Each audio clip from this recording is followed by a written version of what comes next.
este es un día de fiesta para la academia, porque son muy pocas las oportunidades en que se incorpora un nuevo académico, y hoy estamos recibiéndolo a Javier Ortiz Batalla, que ya tiene su designación de hace tiempo atrás, pero el acto formal de incorporación, en la cual él va a dar su conferencia, es hoy.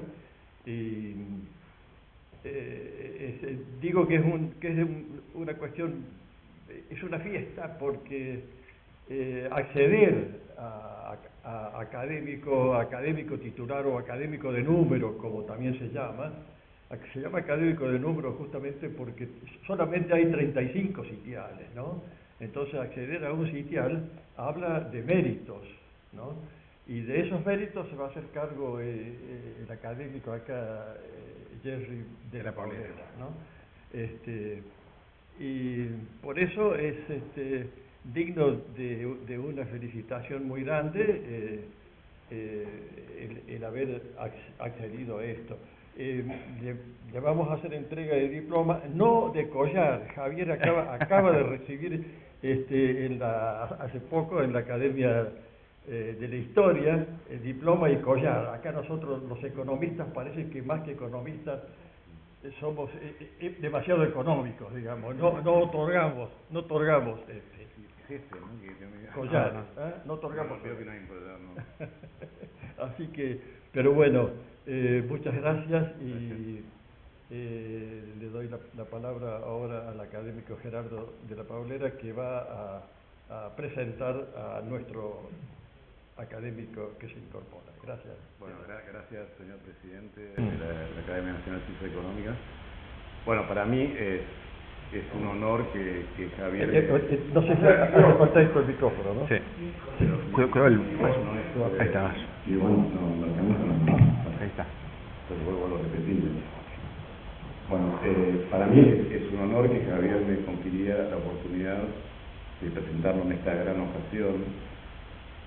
Obviamente en esta presentación él y yo seguramente hubiéramos querido que fuera nuestro querido Roberto López Conde el que pudiese estar hoy aquí con nosotros y en mi lugar. Son tantas las cosas que puedo decir o que se pueden decir del doctor Javier Ortiz Batalla, todas buenas, créanme. En primer lugar, a título personal, yo tengo una enorme gratitud por su generosidad conmigo en momentos complejos a lo largo de estos años, su generosidad, paciencia con mi crónica procrastinación a la hora de terminar los artículos, él sabe bien, o que hiciéramos juntos, o que se esperaban para rematar importantes volúmenes. El repetido chat que yo le decía, ya te lo mando en un par de días, Javier siempre me lo aguantó con una paciencia bastante sorprendente, conociendo su rigurosidad, determinación e impaciencia. Creo que lo hace por una amistad sincera que nos une.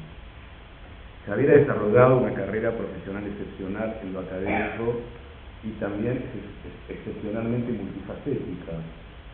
Fui a leer básicamente, y debería decir polifacética o multifacética, y me gustó la definición donde dice que la polimatía se conoce como la capacidad de alcanzar la excelencia en varias áreas de conocimiento. Y ahora, así como estudiante, profesor, doctorando, investigador científico, participación en el sector privado, tanto en el sector real de la economía, utilizando el análisis económico con micro aplicada, en el sector financiero, utilizando la macro de la finanza aplicada, siendo presidente actual del BIBAN y siendo un extraordinario presidente del Banco Ciudad, fue funcionario en gobiernos y organismos internacionales, organizador de eventos internacionales de excepción, consultor e impulsor de instituciones académicas como la Universidad Torcuato Di Tella, miembro de directorios y consejos de administración.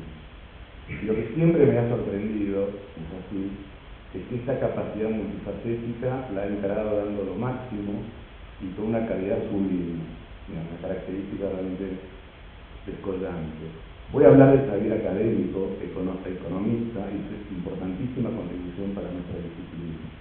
En el 83 Javier, nos conocíamos, obtuvo su licenciatura en Economía en la UCA, realizando su tesis de licenciatura bajo la dirección de Alberto Petrecola, titulada Problemas y restricciones sobre el modelo común friedmaniano.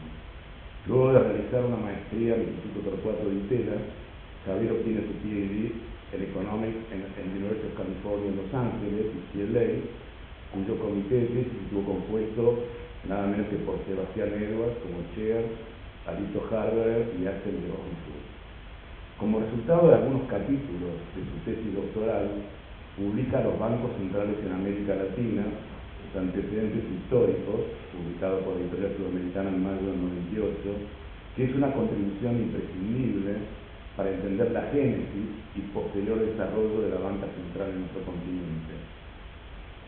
Junto a Carlos Newland, Javier edita algo que es muy importante, que es un paper que se denomina The Economic Consequences of Argentine Independence, que se publica en el Cuaderno de Economía en diciembre del 2001, porque allí analizan cómo, sacando los obstáculos de otro modelo, un modelo más extractivo durante la corona española, empieza a funcionar el modelo de Hedge-Gerold que aplicaba, o sea, empiezan a analizar que el precio de los bienes exportables sube y en términos relativos el precio de los bienes importables baja, y esto va a tener consecuencias obviamente distributivas.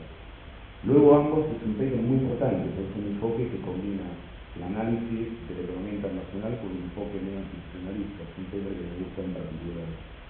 Luego ambos publican en journals con referato dos papers también muy importante de historia económica argentina sobre la dinámica del desarrollo económico, sobre todo en la primera mitad del siglo XIX. Asimismo es notable destacar numerosos artículos coautoreados con Carlos Alfredo Rodríguez que analizan problemáticas de la macroeconomía abierta, tales como los efectos de las políticas monetarias fiscales con régimen de tipo de cambio fijo, la interacción con el riesgo país, con el nivel de las reservas internacionales y la sustentabilidad de la balanza de pagos. Además de destacarse como un excelente macroeconomista, Javier es un extraordinario geometrista, un genuino discípulo del querido Roberto Cortés Córdoba. Junto a Roberto han escrito numerosos artículos publicados, habiendo editado libros tales como Evolución de las instituciones monetarias argentinas en el 2014, y también junto a Laura D'Amato, que ha publicado antes de dejarnos La economía de Perón por Editorial Edasa, la edición del 2020 y 2024. Aquí he mencionado sucintamente algunas de las contribuciones publicadas por Javier, pero además Javier tiene una pasión, no se lo encuentra el tiempo, por enseñar. Ha sido profesor de economía en el Instituto Torcuato Di Tella, en la Universidad Di Tella, en la UBA, en UCLA, en UDESA, en UCEMA, en la Universidad Nacional de La Plata. Sus cursos incluyen macroeconomía avanzada, macroeconomía abierta, comercio internacional a nivel de licenciatura, maestría y doctorado.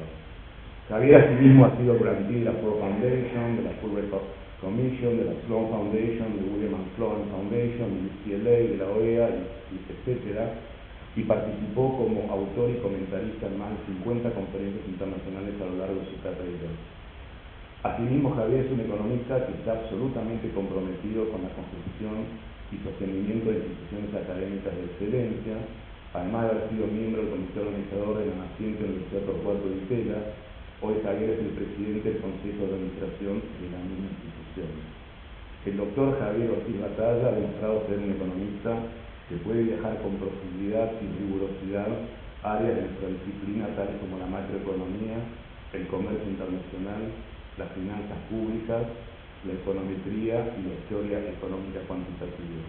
Por ello, es para mí un honor tener el beneplácito de presentar aquí a Javier y recibirlo como flamante académico número de la Academia Nacional de Ciencias Económicas. Muchas gracias, Terry. Muchas gracias.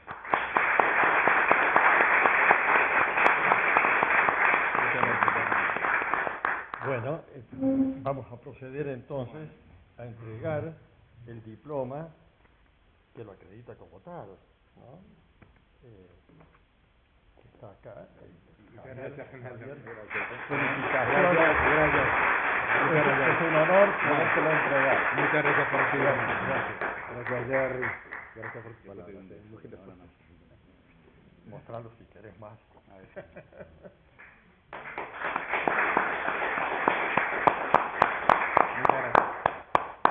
Bueno, ahora escuchamos la conferencia. Bueno, ahora estoy inhibido para estar a la altura de todas las cosas que han dicho. Primero agradecerle a todos ustedes y también agradecerle a los que han venido, a mi familia, a mis amigos, a todos los profesores que me han quedado a lo largo de este tiempo y en particular a las autoridades y los miembros de la Academia por haberme distinguido con esto. Me gustaría comenzar, digamos, esta exposición hablando un poco del sitial que voy a ocupar, que es un sitial para mí muy importante y creo que para todos ustedes, ya que es el sitial del doctor Roberto Alemann, sitial número 10, que él ocupara entre 1966 y el año 2020, destacado colega que muchos de ustedes conocieron y trataron con mucha asiduidad y seguramente apreciaron, y cuyo acto formal de incorporación tuvo lugar a mediados del 67, disertando sobre el tema a 100 años de la primera Conferencia Monetaria Internacional, en referencia a la primera de 4 reuniones internacionales sobre sistemas monetarios. Acuérdense que el sistema patronal comienza en 1871 a escala universal, que se llevó a cabo en París y donde bajo el liderazgo de un estadista francés, Félix Esquirú, recomendaron a los países el establecimiento del patrón oro. El siglo XIX ha sido una larga transición hacia el patrón oro, y la coordinación de las políticas monetarias de sus miembros. La incorporación del doctor Alemann a este foro, como lo señalaba Carlos Alfredo Rodríguez en el acto de celebración de sus 50 años como miembro de la Academia, implicó desde entonces una activa participación suya en discusiones, mesas redondas, pero sobre todo, como señala Carlos, una asistencia casi perfecta a las reuniones.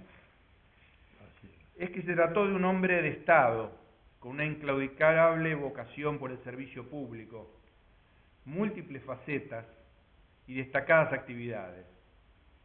Se graduó en el Colegio Nacional de Buenos Aires, para luego estudiar abogacía en la universidad homónima, realizar estudios de economía en Berna y graduarse finalmente en 1952 de doctor en Derecho y Ciencias Sociales en la UBA, donde luego va a ejercer de profesor entre 1964 y 73 en 2 materias, Política Económica Argentina, que estaba en el último año, y Economía Política, que subimos a enseñar con Jerry y Roberto en algún momento después del año 83. Él enseñó entre el 64 y 73, hasta que en el año 73 su cátedra fue asaltada en forma violenta por un grupo de exaltados durante el gobierno del doctor Cámpora. Pero este tipo de incidentes nunca doblegaron la inclaudicable vocación de servicio de Alemann, quien ya en 1933 había sido expulsado del Colegio Alemán de Buenos Aires, al que concurría por negarse a realizar el saludo nazi.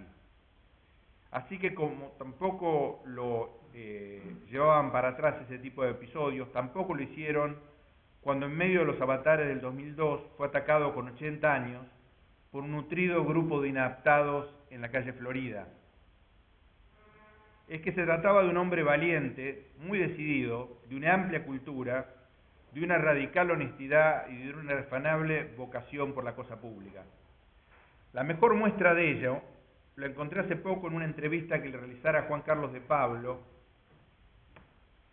en La Economía que yo hice, cuando consultado por nuestro colega con su habitual sentido del humor si ser nombrado ministro era ir al matadero, el doctor Alemann contestó: no, es un servicio público.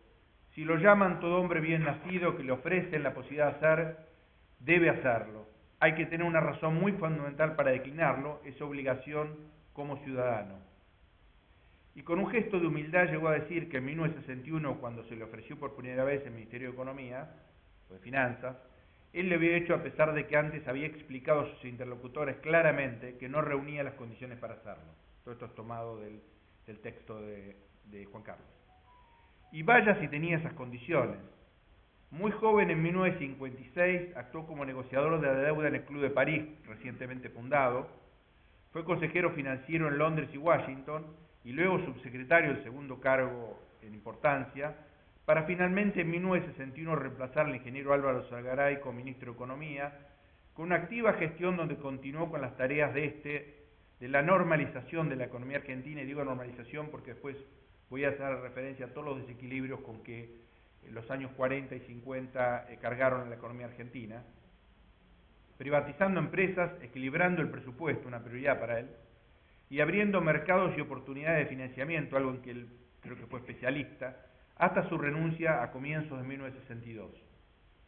No retornó hasta 1982 a ese cargo, momento en que sus iniciativas fueran detenidas por el estallido del conflicto de las Malvinas y las Islas Georgias. De todos modos, su actividad nunca se detuvo. Previo Konex, casi 60 años director y editor del Diario de la Comunidad Alemana, fue autor de distintos libros sobre su especialidad, entre la cual yo destaco, dentro de las que uno puede elegir, muy valiosos, y en esto tiene que ver el gusto de cada uno, por lo extenso y abarcativo el volumen denominado Curso de Política Económica Argentina, editada en los 70, y también La breve historia de política económica argentina, libros que dan en conjunto muestra de su erudición y su extensa conocimiento adquirido mucho en la práctica de la profesión. Para finalizar, aunque me cueste, debo confesar que mi único contacto extenso con él, a diferencia de algunos de los presentes, fue habiendo yo asumido muy recientemente como subsecretario el doctor Roque Fernández con 36 años, debido a que lo refirieran a mí para que le proveyera información sobre la Argentina en vista a un inminente viaje suyo a reunirse con potenciales inversores externos, cuando Roque Fernández acababa de reemplazar al ministro Cavallo. Soporté con relativa dignidad las primeras consultas sobre el estado de las cuentas nacionales, desde la balanza de pagos y algunos otros temas que por entonces yo iba a liderar y ya había liderado en el Ministerio.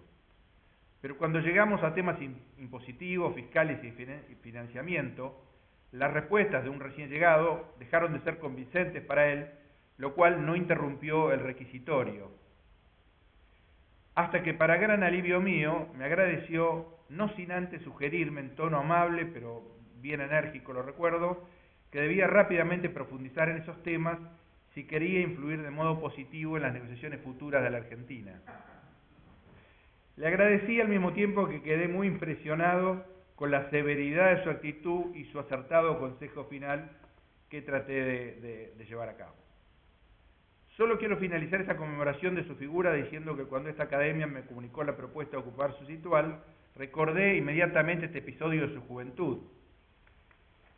Y me pregunté durante un buen tiempo sobre el acierto de la iniciativa. Sin embargo, aún sin la convicción de que lo correcto es estar aquí tomando ese sitial, me gustaría cerrar el recuerdo de su estatura y temperamento como hombre público, con las palabras certeras de otro hombre de Estado que creo representan bien su derrotero vital, su derrotero de vida.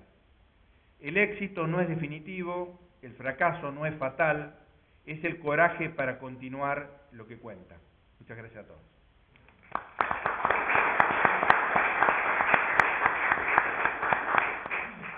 Bueno, ¿y ahora? ¿Tu exposición? Voy a la exposición. La exposición es un poco larga, así que voy a tratar de, por motivos de paciencia a todo el mundo, hacerlo brevemente. Van a ver que tengo 6 puntos ahí. Es probable que pueda cumplir con los primeros 4. Voy a tratar de hacerlo lo más rápido posible, pero de un modo que les resulte comprensible e interesante. Tenemos tiempo. Tenemos, como dice Reinaldo, tiempo. Vamos a cubrir un periodo largo de tiempo, pero quiero empezar clarificando el objetivo. Voy a tratar de, en un corto lapso de tiempo, pasar revista a la evolución de distintos sistemas monetarios y cambiarios con lo que la Argentina experimentaron a lo largo de la primera mitad del siglo pasado, que fueron unos cuantos. Y a la vez evaluar cuán correctos fueron esos regímenes, tratar de hacer alguna evaluación de cuál correctos fueron esos regímenes para los cambios que estamos experimentando. Van a encontrar que los hechos son un poco generales y presentados con cierta liviandad, pero con la tranquilidad de haberlos trabajado en mucho mayor detalle, unos cuantos años, con distintos trabajos de mis coautores y yo, como Roberto Cortés Conde, Jerry de la Paulera, Laura D'Amato, Guillermo Bermúdez, Charlie Newland, entre ellos. En ellos hemos tratado de incluir análisis económicos, a veces en forma de modelos, y también análisis estadístico, muy poco de eso voy a presentar acá, a menudo con algunas pinceladas de econometría, así que la exposición de hoy solo será un ligero paseo por esos temas, todo un desafío. Quisiera comenzar con el cuadro siguiente, presentarles un sintético análisis de los distintos regímenes monetarios experimentados por la Argentina durante el comienzo del siglo XX y el fin de la Segunda Guerra Mundial. En la línea de arriba se enumeran los tres principales eventos históricos que van a condicionar los regímenes monetarios y cambiarios con las que Argentina va a experimentar. Hola, Roque. Entre ellos están las dos guerras y claramente la Gran Depresión, que he ubicado ahí abajo. En la línea horizontal, para también dar una visión muy general de todo el extenso periodo, se listan los distintos regímenes monetarios. Primero, comienza con la adherencia en 1899, en 4 de noviembre del 99, de la Ley de Convertibilidad, que suma a la Argentina al sistema internacional de patrón oro, que se considera rígida desde 1871, cuando Alemania, habiendo vencido en la guerra franco-prusiana a Francia, decide adherirse al patrón oro, y el patrón oro toma vigencia universal, yo diría.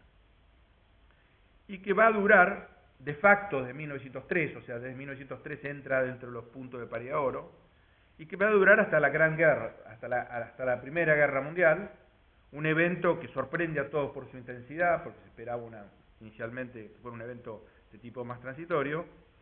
Por lo tanto, este sistema dura entre 1870 y 1914.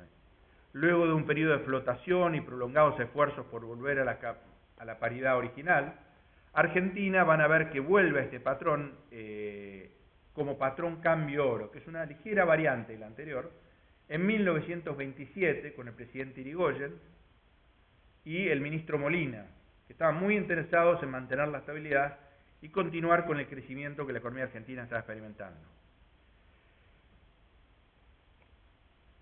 La Argentina toma esta decisión de vuelta al patrón cambio oro en agosto del 27, luego de la decisión de Inglaterra, que había sido su referente, en 1925, seguida por más de 50 países, de volver al patrón cambio oro.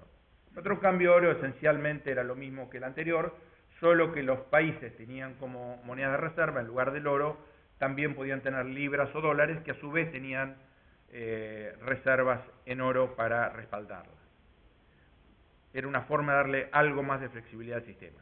Luego, y en presencia de 1928 en la Argentina de los efectos de la mayor contracción económica del siglo, la Gran Depresión, que va a durar entre 1929 y 1933, el presidente Irigoyen decide detener el declive del 29% de la reserva del país, que ocurren durante 18 meses, y cierra la caja de conversión, el lugar donde uno iba con los pesos, en oros, el 16 de diciembre del 29. Esta decisión ubica a la Argentina entre los primeros en abandonar el patrón cambio oro.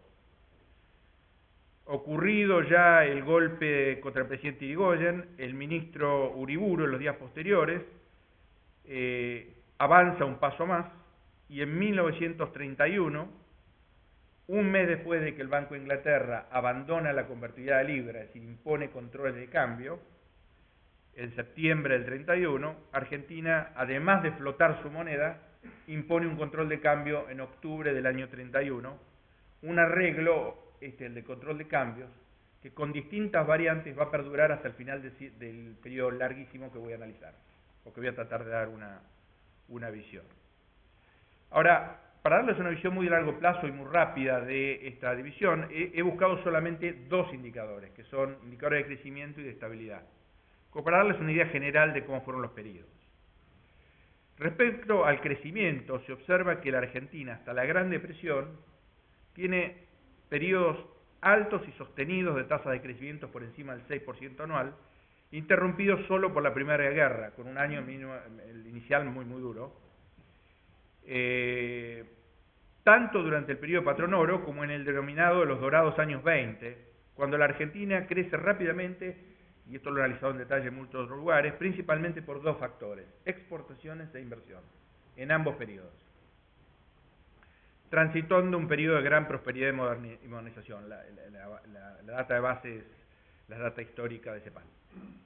Argentina es luego un país que impactaba en forma muy intensa y relativa a otras regiones, yo comparado con todo el mundo, sacando datos de las Ligas Naciones, es impactado con shocks muy fuertes, pero sale rápido de la Gran Depresión y con una caída de actividad acumulada muy moderada en relación a los demás, del 11% en total, entre los 3 años recesivos.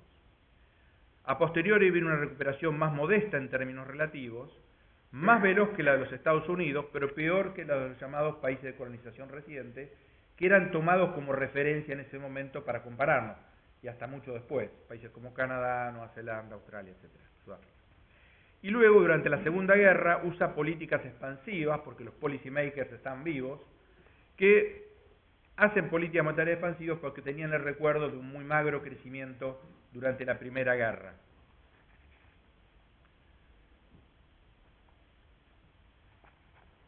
Este crecimiento algo menos rápido luego de la Gran Depresión, es decir, durante el periodo entre guerras, ha sido la base para que una serie de autores, en lugar de ubicar el comienzo del declive relativo de la Argentina, luego de la Segunda Guerra, como autores como Díaz Alejandro, creo que el mejor historiador argentino de nuestra historia, Ferns o Roberto Cortés Conde, lo ubiquen a fines de los años, ellos lo ubicaban luego de la Segunda Guerra, lo ubiquen a fines de los años 20, coincidiendo con la caída del presidente Irigoyen y del régimen republicano.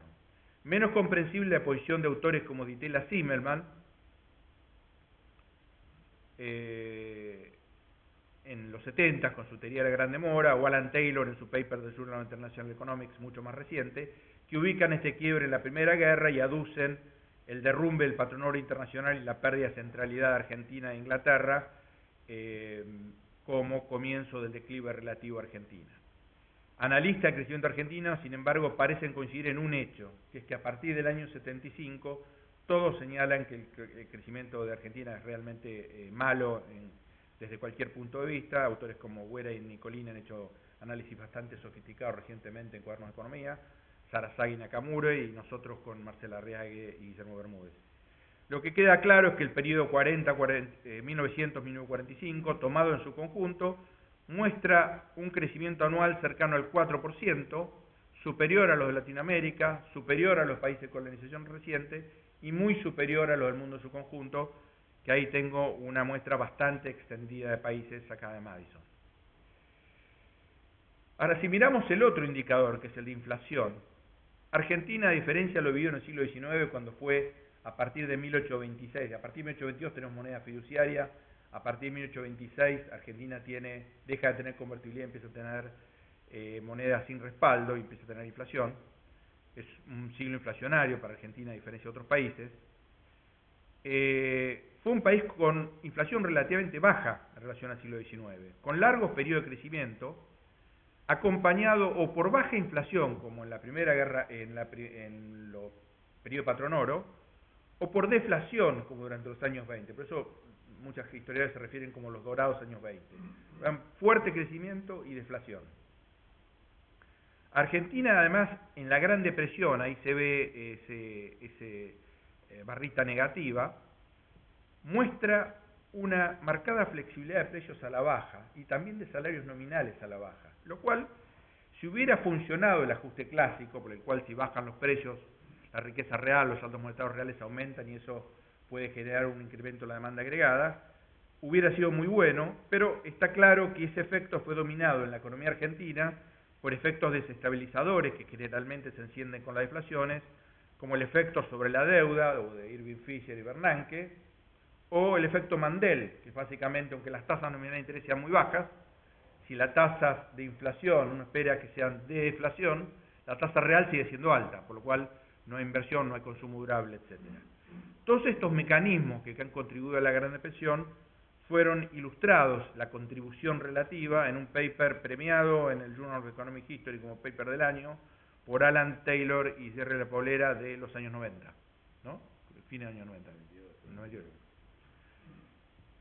De todos modos, si volvemos a la comparación del conjunto del periodo, y no periodo por periodo, la inflación de la Argentina promedia durante estos 45 años fue de 1.6% anual, inferior inclusive a de los Estados Unidos, que tomo como referencia, que fue 1.9, parece poco, pero a lo largo de 45 años bastante.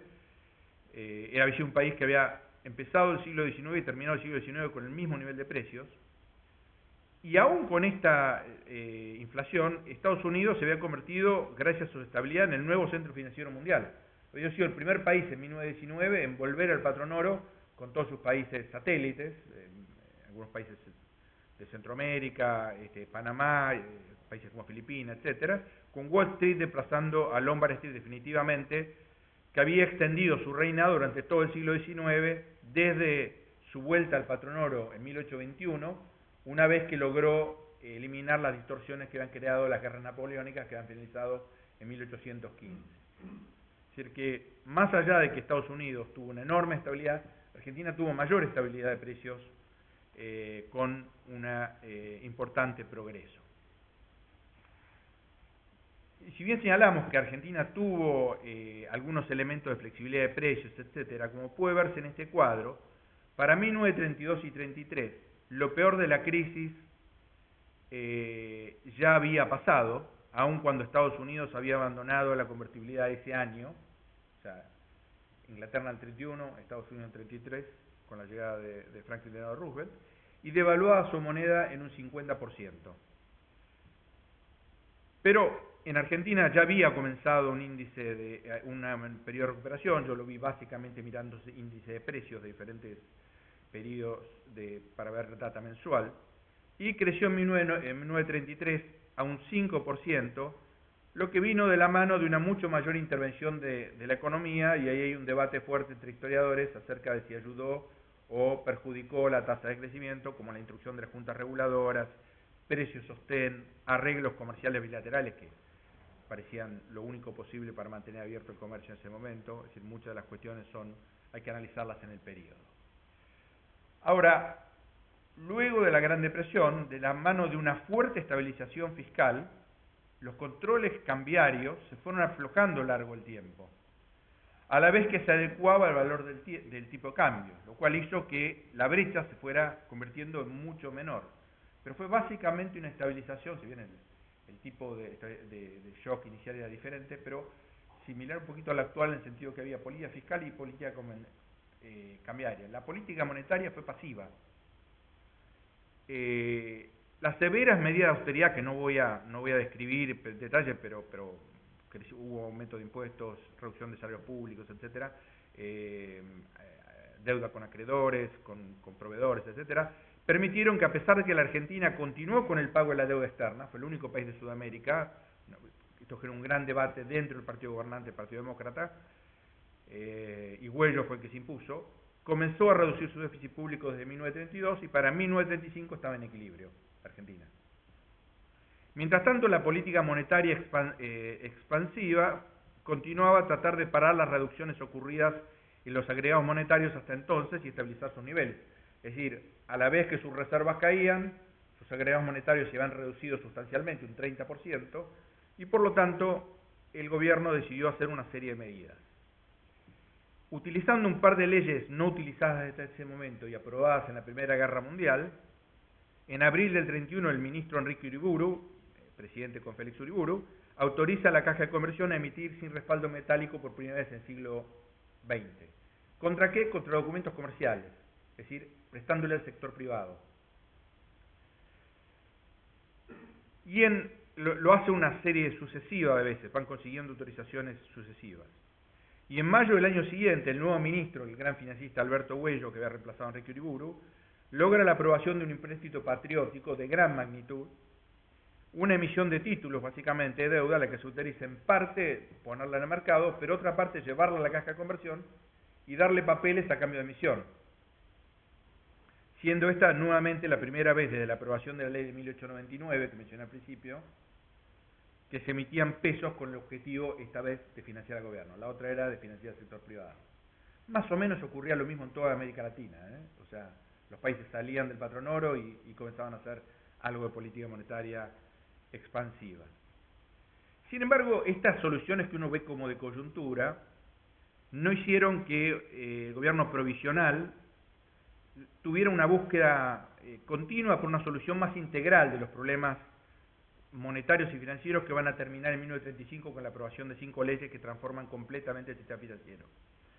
Cuando reemplazan a Wills, un ortodoxo, por Federico Pinedo como ministro de Hacienda, finalmente se crea el Banco Central el 31 de mayo del 35 con Raúl Prebisch, como todos ustedes conocen, como primer gerente general.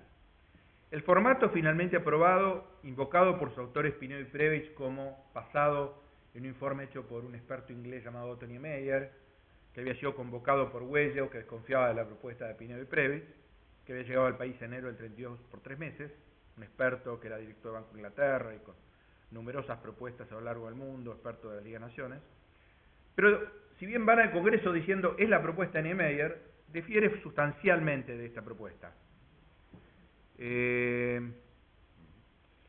Pues la propuesta de Niemeyer proponía crear un verdadero banco de bancos, una sociedad anónima con mínima injerencia al gobierno, emisor de una moneda convertible, no instantáneamente, pero que volviera a ser convertible rápidamente.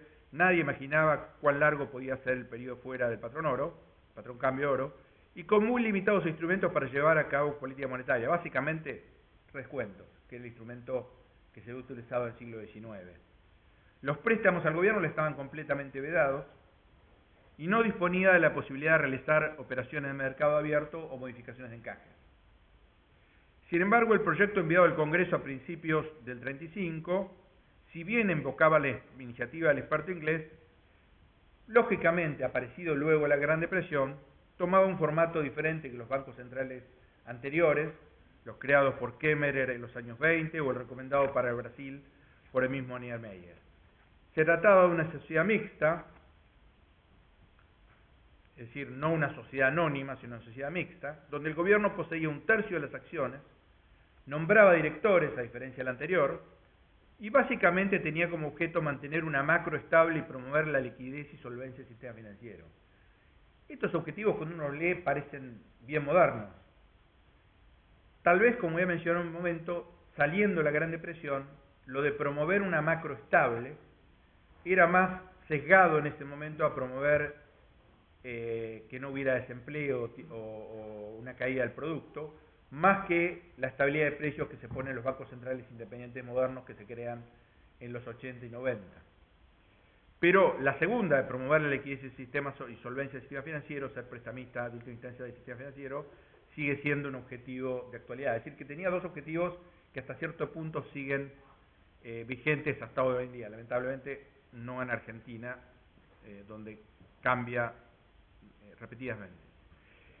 Además del instrumento tradicional de redescuento, se autoriza a realizar operaciones de mercado abierto, habilitando para ello una medida muy controversial que Huello se había opuesto violentamente por considerarla fuertemente inflacionaria, y en el Congreso partidos como el Socialista o la Democracia Progresista lo mismo, que era la revaluación contable de las reservas de oro, que habilitaba al Banco Central, en términos de que el tipo de cambio se había depreciado con respecto al oro, decir, bueno, ahora ese oro vale en pesos tanto más, y le permitía inyectar al Banco Central hasta un 60% de base monetaria adicional. Con estos fondos, Prebisch y el presidente Bosch del banco fondean al recientemente creado Instituto Movilizador, quien a su vez había tomado todos los créditos en mora de 4 bancos en problemas, a los que fusionó bajo el nombre de Banco Español del Río de la Plata. Con el resto compró cartera en distrés del Banco Nación, dado que el Banco Nación había estado actuando como prestamista de última instancia, y adquirió una importante cantidad de títulos públicos para restituir liquidez al sistema. Es muy interesante porque Carlos Díaz Alejandro, en los primeros escritos que hace sobre la 30 y los 40, una de las preguntas que se hace es por qué en América Latina no hubo la crisis financiera que pululaban por otros lugares del mundo. Acuérdense que en 1931 empieza una sucesión de caída de bancos ya en los Estados Unidos, donde desde el 29 estaban con la caída en el mercado de valores. Estas medidas fueron complementadas, como era lógico y en estos técnicos muy formados, por la creación de una superintendencia de banco, dado que entendían que existía a partir de esto un problema de incentivos a tomar demasiados riesgos en el sistema, y una propuesta que tampoco estaba en la propuesta del financista inglés, y de este modo alejaron por una buena cantidad de años cualquier posibilidad de una crisis financiera. Una cantidad de autores argentinos, locales han descrito la medida del revalúo contable del oro como no se ve demasiado ahí. Les voy a contar que ahí están todos los países, y yo revalúo del oro, con la fecha, ¿sí? Y las finalidades, para qué lo usaron. Entonces, muchos dijeron que era una invención argentina, pero como todas estas cosas, en general eran mejores prácticas tomadas de otros lugares. Porque en 1932 la Reserva Federal ya lo había hecho y rápidamente se había comenzado a expandir por el globo. Argentina, de hecho, es uno de los primeros porque lo hace en el año 35. Tampoco las operaciones de mercado abierto que autorizaba la Carta Orgánica de Pinedo y Previs era novedosa, porque el Banco de Inglaterra las usaba ya con asiduidad de fines del siglo XIX, y la Reserva Federal, en la medida que había ido acotando el poder de las reservas regionales, había comenzado a experimentar con estas operaciones de fines de los 20. Hay que pensar que después del fracaso de los dos primeros bancos nacionales en el siglo XIX de Estados Unidos, el Banco Central de Estados Unidos se funda recién, la Reserva Federal, en 1913, con la misión que va a Alemania a ver el Banco de Prusia, que es un modelo que no copian, porque es un banco estatal.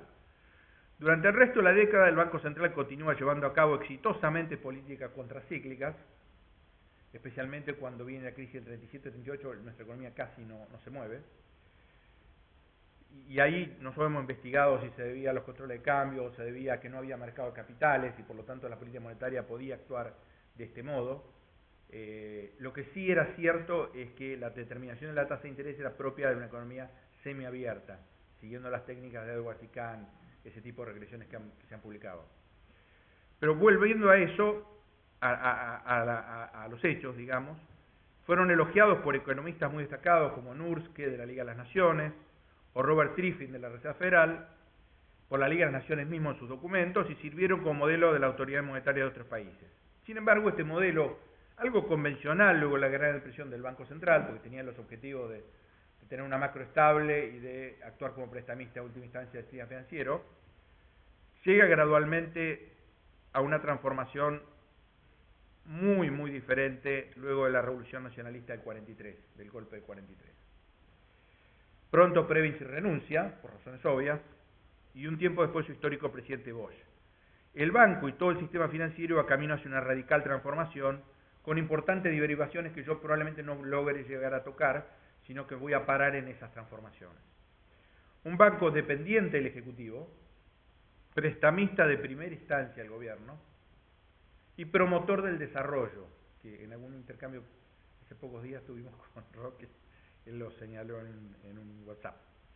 Abandonando sus objetivos convencionales de promover la estabilidad macro y ser prestamista de última instancia del sistema financiero, asegurando su estabilidad. Objetivos que permanecen lo esencial para este tipo de instituciones hasta hoy, si bien se pone un sesgo mucho mayor en estabilidad de precios. En cuanto a instrumentos, yo diría que no, que ha habido mucho más cambios que los que digo respecto a esto. Ahora hay una parte un poco más teórica que para muchos que por ahí no tienen el background en economía, es simplemente tratar de ver desde el punto de vista del bienestar si estas medidas sean acertadas o no. Y les pido, yo les voy a contar un poquito las matemáticas, pero les voy a contar básicamente las conclusiones de esto. O sea, les voy a contar un poco cómo está formulado, pero después voy a ir más rápidamente a la constitución, a las conclusiones. Uno tiene que ver si las decisiones que se van tomando son acertadas o no. Y para eso yo utilicé en una de estas publicaciones un artículo de Kerr Rogoff muy famoso sobre bancos centrales independientes que salió en el Quarterly Journal of Economics del año 85, donde utiliza elementos de teoría de juegos. Era un momento de corriente de la economía política donde estaba Alberto Alesina, Guido Tabellini, Persson, entonces Persson, profesores que fueron profesores míos. Las ventajas de delegar, se preguntaban ellos, la política monetaria en un banco central conservador, un artículo que dio origen a una muy voluminosa literatura teórica y empírica posterior, porque a la vez países como Argentina en el 92 estaban volviendo a ser bancos centrales independientes. Entonces todo esto entraba en una discusión y mi tesis, hecha en este periodo, fue un poco impulsada por Sebastián Edwards para tratar de pensar por qué habían fracasado los bancos centrales independientes anteriores, por qué se habían quitado de encima estos modelos, si por alguna razón real o por si una distorsión. Entonces básicamente eso que aparece con una L se llama loss function, es una función de pérdida donde dice que hay un gobierno benevolente que busca el bien común, que básicamente acá es un banco central, que en lugar de tener como política monetaria tomamos como proxy ese pi que es la inflación, es el instrumento que usa, que si ponemos una velocidad del dinero es lo mismo que poner la cantidad de dinero, y que básicamente se siente mal cuando hay o mucha inflación o mucha deflación en forma creciente, por eso pongo un cuadrado, para eliminar los signos y para que sea creciente.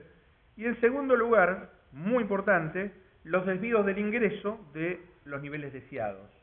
El nivel deseado es ese chi que hay ahí, ese último signo. Muy importante para que exista un juego económico, es que ese chi, nivel deseado objetivo, sea mayor que el que surge del mercado, del nivel natural. Y eso se puede deber a que hay monopolios de sindicatos, que hay precios altos porque hay monopolio de bienes, o porque existe legislación que genera que el nivel de empleo y de producto, imagínense una función de producción detrás, es demasiado bajo para lo que la sociedad desea. El incentivo de corregir esto y de no tener el instrumento primero mejor, que es desarmar esa distorsión, desarmar el sindicato, eliminar esa ley, etcétera, da origen a que el gobierno intente compensarlo, el Banco Central, con inflación, una sorpresa inflacionaria. Y eso es lo que va a dar origen a diferentes soluciones. Ese parámetro lambda que aparece ahí básicamente es qué peso relativo le da el Banco Central, que luego la Gran Depresión era mucho, a alcanzar el nivel deseado de producto. Y este es un juego entre el gobierno y los privados. Detrás de esto hay cosas que no puse, pero básicamente hay un sindicato que trata de mantener los salarios reales constantes, con inflación esperada formada en forma racional, y una firma que trata de maximizar ganancias utilizando un factor productivo que es el trabajo. Hay errores aleatorios que pueden generar problemas de predicción, pero el resto, el Banco Central, los privados, pueden perfectamente suponerlo, y suponemos que estos errores, esos shocks que pegan ahí, esos épsilon, son shocks de oferta, son shocks que te corren del nivel de producto que surgiría cuando la inflación es igual a la inflación esperada. Se supone que son distribuidos en forma idéntica, con media cero y varianza constante. Y después phi, que es el valor natural del producto, que vamos a suponer 0 y alfa 1, simplemente para, ustedes ni siquiera lo van a notar, para mejorar el álgebra, pero sin ninguna pérdida de generalidad. Entonces, la solución óptima de teoría de juegos se llama Stackelberg, donde el jugador dominante es el Banco Central, que trata de minimizar la pérdida de la sociedad, trata de hacer mínimo la pérdida de bienestar de la sociedad, a la vez que tiene que tomar en cuenta que el producto es una función positiva de la inflación menos la inflación esperada, y que hay shocks. La primera solución es la Stackelberg, es una fórmula complicada de ahí, pero que básicamente dice que la inflación y el producto dependen de épsilon. Si miran la de abajo, el nivel de producto es 1 dividido 1 más lambda. Y lambda es un valor positivo, les dije. Es la valoración que le da el gobierno en términos relativos. Como es un valor positivo, 1 más lambda es mayor que 1, y por lo tanto quiere decir que la solución de Stackelberg lo que hace es amortiguar los shocks reales. En parte el Banco Central actúa exitosamente en forma contracíclica, disminuyendo la volatilidad del nivel de producto, que en los 30 era fabulosa. Y cuando uno mira la inflación, tiene lo contrario. Si tiene un épsilon negativo, es decir, el producto está cayendo, lo que el gobierno va a hacer es comprometerse a una inflación positiva, a inyectar medios de pago. Si yo pusiera medios de pago y pusiera una ecuación cuantitativa del dinero, tendría medio de pago en lugar de inflación. Esto es un shortcut. Entonces, lo que aquí ocurre es que el gobierno es exitoso en parcialmente contrarrestar los ciclos, pero tiene algo de inflación. Cuando el gobierno observa los shocks, se ha comprometido previamente una regla, pero esa regla tiene que ser una regla anunciada y creíble. Lo que ocurre en la realidad es que esas reglas no existen, y por lo tanto una solución que muchas veces existe, si no se va a una regla más sencilla, es terminar en una solución que se llama solución de Nash, o equilibrio de Nash, que es una solución de conflicto. Es una solución subóptima, no es buena. ¿Por qué? Porque, como saben que el gobierno no va a cumplir con la regla, lo que hacen es pedir los salarios se protegen de eso y lo llevan hasta un punto en el cual el Banco Central no le convenga inyectar más medios de pago. Con lo cual, si usted mira la diferencia entre la primera y la segunda, el efecto contracíclico es lo mismo, pero la pérdida de control de expectativas hace que la inflación siempre sea mayor. Ese lambda chi quiere decir que consistentemente este país va a tener más inflación año tras año. Y ese es el problema de no tener una regla creíble. No sé si hasta ahí estamos claros. Digamos, todo este juego surge porque el gobierno es incapaz de eliminar la distorsión inicial, que es haber sacado los sindicatos, haber sacado las leyes que traban el mercado laboral, lo que fuera. Ahora hay una tercera regla más sencilla, que es patrón oro, que a veces se llama como una regla contingente, porque dice, bueno, o escape, con cláusula de escape. ¿Por qué? Porque los países lo que hacían ya desde fines del siglo XIX, etcétera, cuando venía un conflicto como la Primera Guerra Mundial, todos se iban y después volvían. ¿Pero por qué es eso? Porque en realidad, si uno lo mira en el largo plazo, uno puede pensar el patrón oro como inflación cero, como alguien que trata de obtener cero inflación, no se compromete a una política contracíclica. Y por lo tanto, toma de golpe todo el shock sobre el producto. Todo el épsilon que le pega, si es negativo, va a caer el producto. ¿Se acuerdan que en el otro, en la regla más compleja, uno amortiguaba los ciclos económicos? Acá no los amortigua. Entonces el costo es tener todos los shocks, pero tenés inflación baja.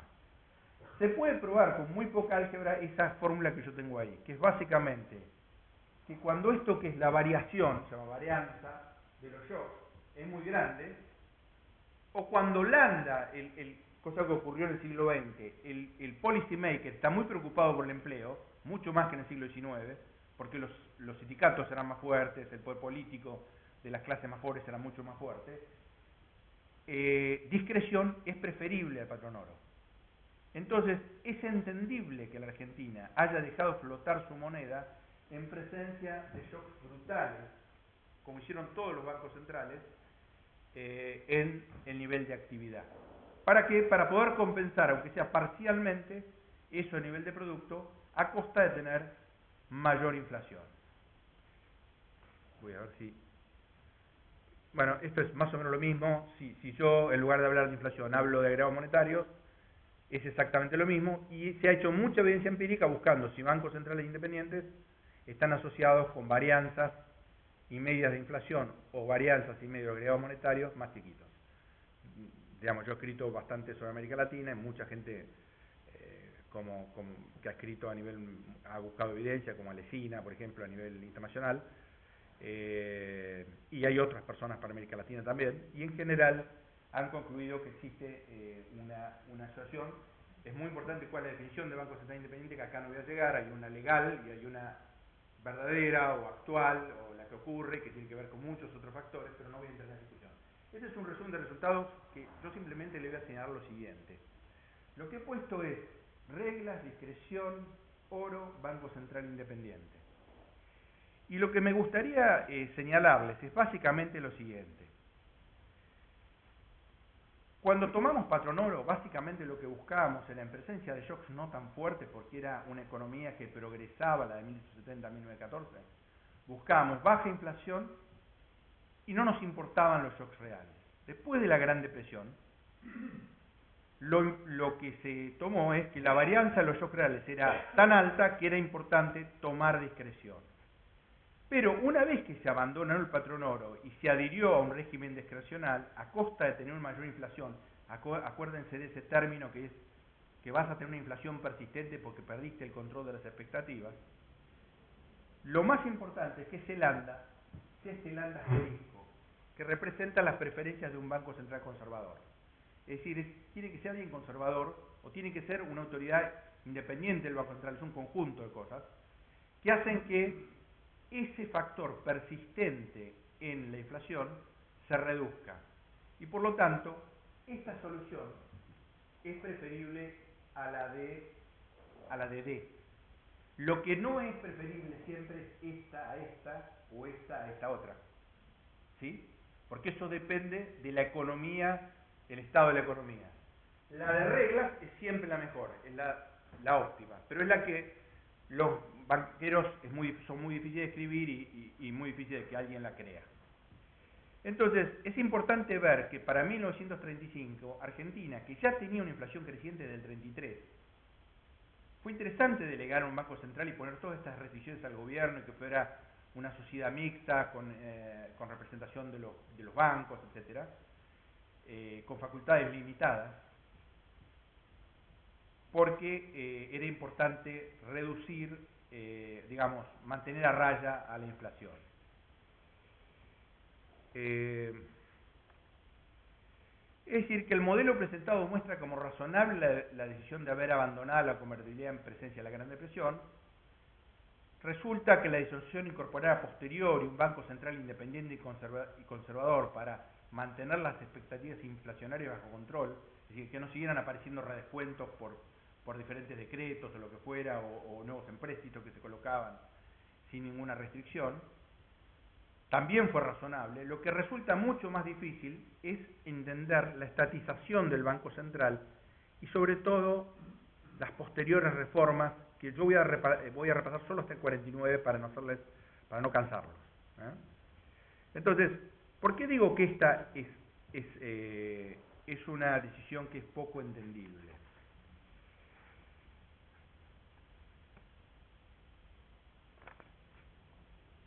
Nosotros tenemos ahí los términos de intercambio. Se ve que durante la Patronario y la Primera Guerra Mundial, los términos de cambio fueron muy favorables. Luego los términos de cambio no fueron tan favorables para Argentina. Por términos de cambio me refiero a los precios externos, precio de exportaciones dividido el precio de importación. Pero después de la recuperación del mundo, que empieza a recuperarse gradualmente, con múltiples controles, etc., los términos de cambio comienzan a mejorarse y para la Segunda Guerra Mundial se han retomado valores muy altos. Y la tasa de interés de la deuda son muy bajas. Estas son las nominales. Pero piensen que cuando la inflación comienza a recuperarse, se vuelven fuertemente negativas. Por eso Argentina toma una gran medida, que es, en historia me costó más decirlo, el Tratado Roca-Runciman. ¿Por qué? Porque el Tratado Roca-Runciman no solo era una respuesta a tratar de impedir que siguieran poniéndole cuotas, licencias, aranceles y seguir habiendo mercado, sino que junto a eso es una enorme emisión, la primera en el mundo, a tasas, con un periodo de gracia bastante extendido, a tasas muy bajas, que se vuelve fuertemente negativa y que Perón erradamente en el año 48 cancela, cuando la inflación es muy alta en el mundo.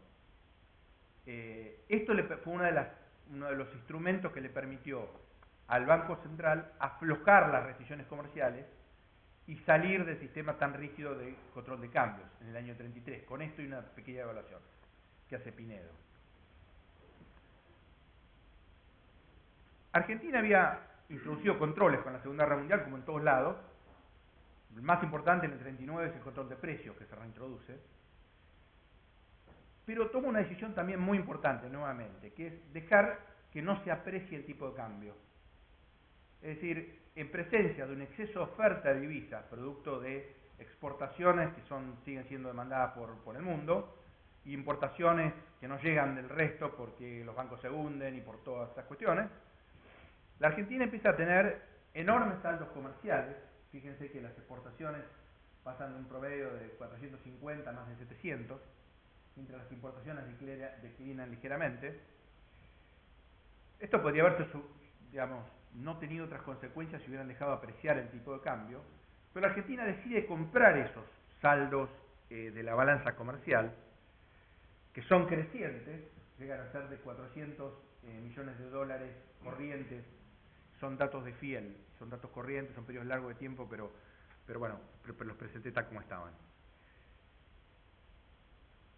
Y el lado positivo es que termina en Argentina, que había tenido reservas aproximadamente 20% del producto, así que hoy equivalente a 120 mil millones de dólares. Por supuesto, en una economía mucho más grande que la de hoy, o sea que uno tendría que multiplicar eso por varias veces. Bueno, la multiplica por 3, o sea, casi por 4. Ahora, ¿cuál es el otro lado de esto que yo no presento?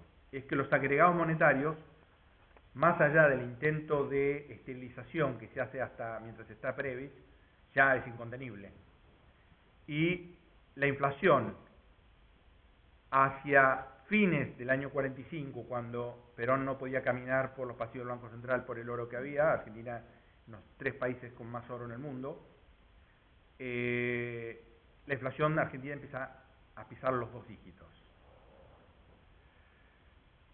Además, porque la Argentina, que había tenido déficits fiscales entre el 2 y el 3%, este es déficit del sector público nacional, tiene déficit que empiezan a acercarse al 5% al terminar la Segunda Guerra. 4,5 es el promedio, pero hacia el final se aproxima al 5%. Es decir, que tiene una política laxa desde el punto de vista de la política fiscal y la decisión de monetizar los déficits, los superávit de cuenta corriente desde el punto de vista monetario. Entonces, ¿qué hacían los países? No la Argentina. ¿Qué hicieron los países?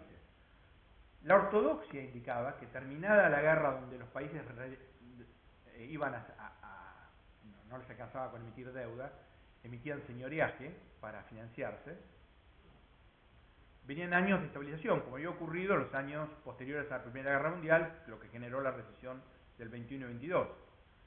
El mundo tiene recesión en el año 46 y 47, y la inflación, que estaba en 14% en los Estados Unidos, comienza a bajar y para el año 48-49 tiene deflación.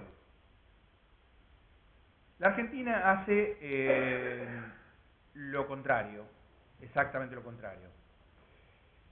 El PBI cae en 1946 a nivel mundial, por los datos de Madison, un 11%, es una flor de recesión, pero los países que no habían sufrido la guerra, porque hay que sacar la devastación de la guerra, como los países de colonización reciente, excluido Argentina, suben 1,2%. Pero a partir del 48 la recesión empieza a aflojar, la inflación comienza a declinar y para 1949 países como Estados Unidos viven deflación, han bajado la inflación del 14% de inflación y el producto crece al 5% anual. Todo el mundo empieza a crecer. La Argentina, para entonces, ya estaba aislada de los flujos comerciales y de capitales y había alcanzado durante 1946 y 47 con políticas extraordinariamente expansivas, ¿se acuerdan que había recesión en el mundo? Tasas de crecimiento de 9 y el 11%. Es decir, era el único país que crecía esas tasas. No había ningún otro país ni de nuevo crecimiento ni ninguno. Pero hacia 1949 esas extraordinarias reservas que teníamos se habían agotado completamente y Argentina tiene el primer default de la deuda. Como se habían dedicado a comprar empresas y cancelar toda la deuda financiera en términos absolutamente ventajosos, porque estaban a tasas negativas, tenían que declarar la deuda, lo que tenían que era la deuda comercial, que es el año 49. Para entonces la Argentina tiene inflación del 31% y recesión. Y es la primer crisis stop and go, que después se va a repetir en 51, 52, 55, etc. Algunas las han vivido ustedes más que yo, ¿no?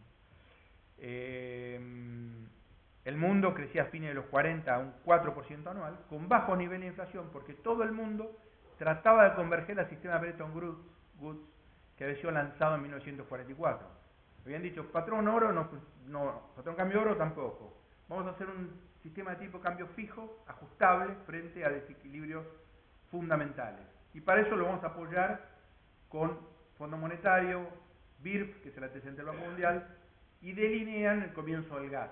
Todo esto en el 44. La Argentina no participa de nada de eso, va a tener que esperar al 57 con la misión Berryer para poder unirse a los mercados financieros, a la vez que no firma los acuerdos comerciales como acuerdo del trigo, etcétera, y se va aislando el resto del mundo. Ahora, para eso, y esta es la reforma del 46, Perón va en dirección contraria, o sea, va en una dirección diferente. Separa en 4 normas, que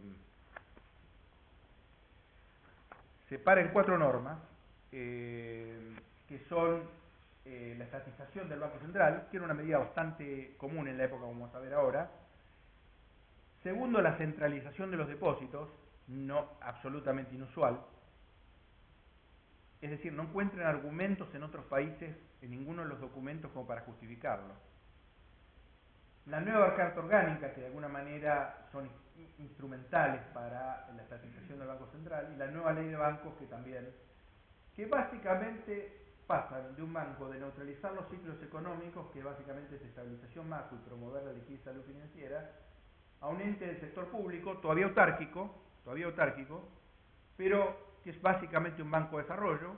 Empiezan a salir los planes quinquenales.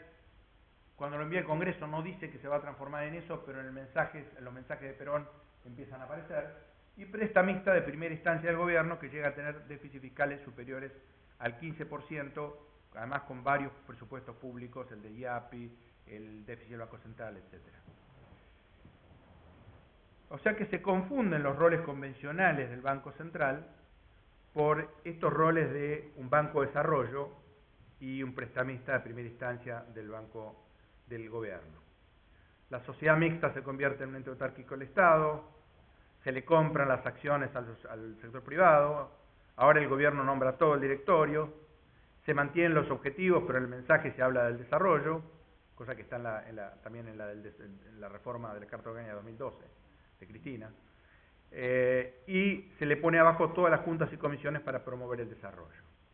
La centralización de los depósitos básicamente hace que los encajes sean del 100%, y Perón dice que es para proteger a los depositantes. Y básicamente critica a los banqueros por ser excesivamente conservador, un segundo argumento que utiliza. Cuando en realidad en los 30 eso protegió a la Argentina de una crisis más severa, ¿no? Entonces convierte a los bancos básicamente en mandantes que toman por cuenta y orden los depósitos, le fija la tasa de interés pasiva en términos negativos, lo cual no voy a mostrar, pero hace caer violentamente tanto los depósitos corrientes como de caja de ahorro, y a la vez que fija las tasas de interés y los montos a prestar a través de un instrumento que es el redescuento, que lo distorsiona completamente, porque de ser un instrumento para problemas transitorios de liquidez, lo convierte en el instrumento principal de capacidad prestable. También estaba el patrimonio neto líquido, los bancos, etcétera, pero el 95% era esto. Que creo que lo discutimos también con Roque, no solo era un tema, digamos, conceptual e ideológico, sino que también había un proyecto político detrás, de direccionamiento de crédito, de un proyecto autoritario, digamos. Lo cual hace que sea totalmente dependiente y centralizado. La Carta Orgánica básicamente va en la misma dirección, y la Ley de Bancos lo mismo. Ahora el Banco Central ya no salva solamente situaciones de liquidez, sino que fondea el crédito bancario, financia en forma casi restricta el sector público que crece. Tengo un gráfico muy bueno, pero no va a estar, donde pasa de 10 puntos porcentuales del producto durante el patrón oro, a 20 durante los años 30, a 30 y pico % en la década del 40, en relación al producto sector público nacional, ¿no? Y con eso comienzan crisis del sector externo, inflación alta y problemas de crecimiento. Los bancos centrales es verdad que se estaban estatizando alrededor del mundo. Si uno mira países tan diferentes como Dinamarca, Nueva Zelanda, Canadá, aún antes de la Primera Guerra, después el Banco de Francia, donde bueno, el socialismo con el frente estatiza, el Banco de Inglaterra, que lo estatizan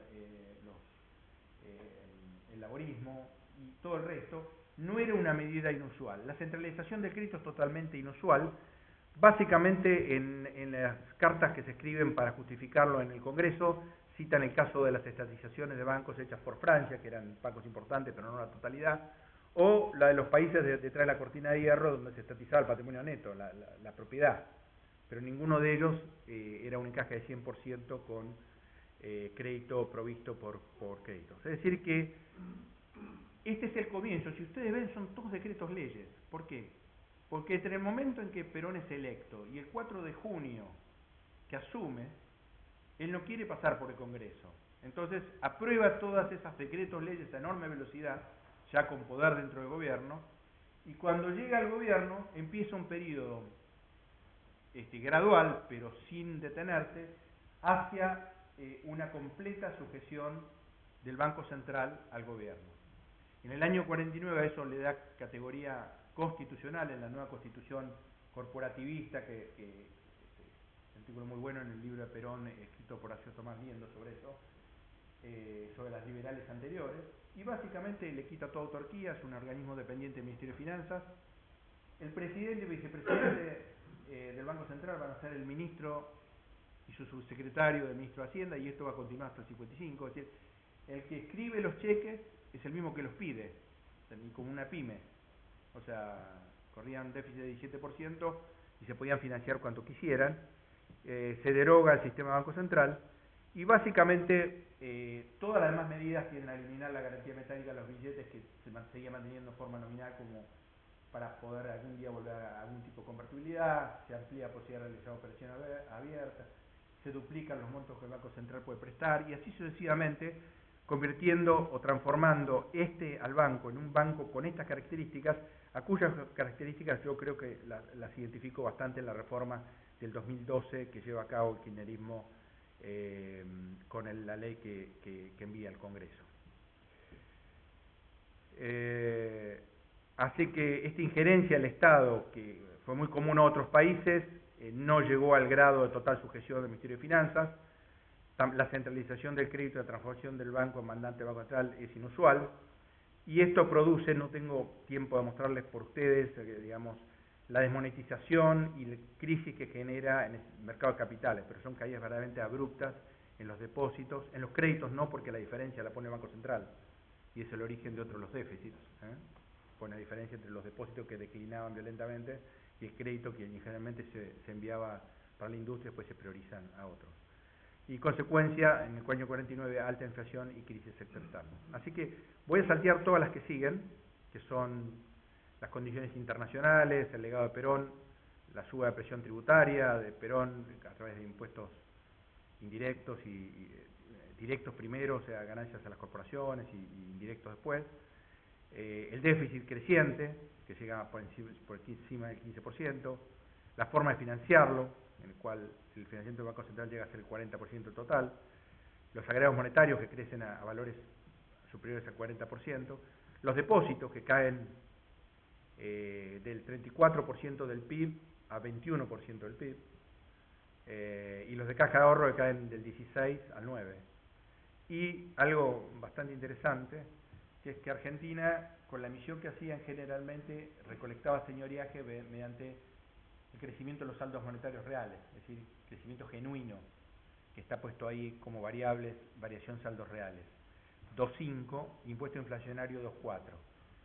Y con esta caída en el grado de monetización y aumento en la tasa de inflación, el impuesto inflacionario aumenta casi 10 puntos del producto, mientras que el señoriaje, digamos, más genuino, se reduce hasta casi desaparecer.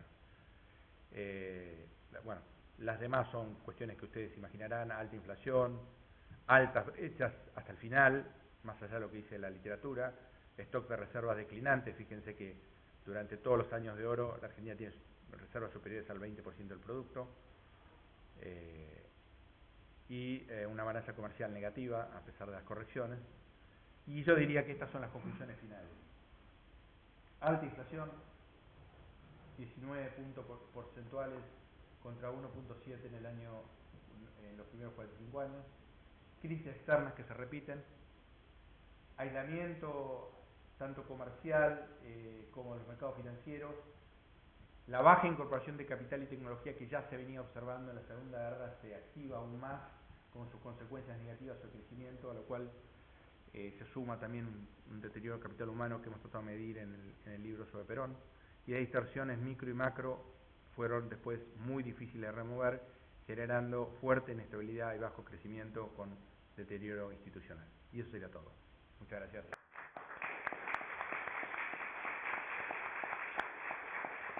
Buenísimo.